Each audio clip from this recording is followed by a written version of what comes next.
तुम्ही बघत आहात जनमत मराठी।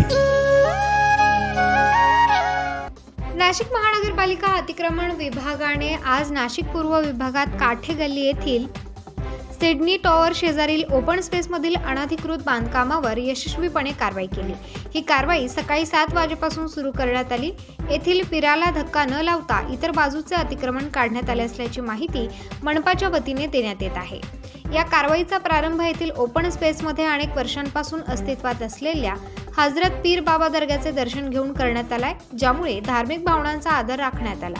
नाशिक महानगरपालिकेच्या आयुक्त मनीषा खत्री यांच्या मार्गदर्शनाखाली आणि अतिरिक्त आयुक्त स्मिता झगडे यांच्या नेतृत्वात अतिक्रमण उपायुक्त डॉक्टर मयूर पाटील यांच्यासह विभागीय अधिकारी राजाराम जाधव यांच्यासह इतर विभागीय अधिकारी व मनपाच्या 4 विभागातील अतिक्रमण विभागाच्या कर्मचारी टीमने ही यशस्वी कारवाई केली। तसेच नाशिक शहर पोलीस आयुक्त कार्यालयातील उपायुक्त किरण चव्हाण यांच्या नेतृत्वात पोलीस निरीक्षक नरुटे व इतर पोलीस कर्मचारी कारवाईस्थळी उपस्थित होते।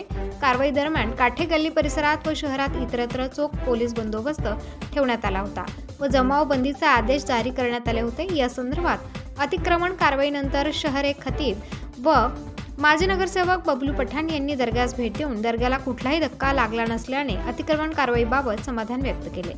यावेळी मनपाच्या 4 विभागातील अतिक्रमण विभागातील कर्मचारी, बांधकाम अभियंता आणि नगर नियोजन अभियंता हे एकत्रितपणे सहभागी झाले, ज्यामुळे या कारवाईचे नियोजन यशस्वी झाले।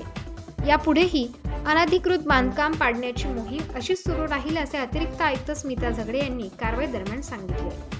सातपूर्व पंचवटी विभागातील अनधिकृत अतिक्रमित शेड लवकरच पाडले जाईल असेही झगडे यांनी सांगितले। जबाबदारी न्याय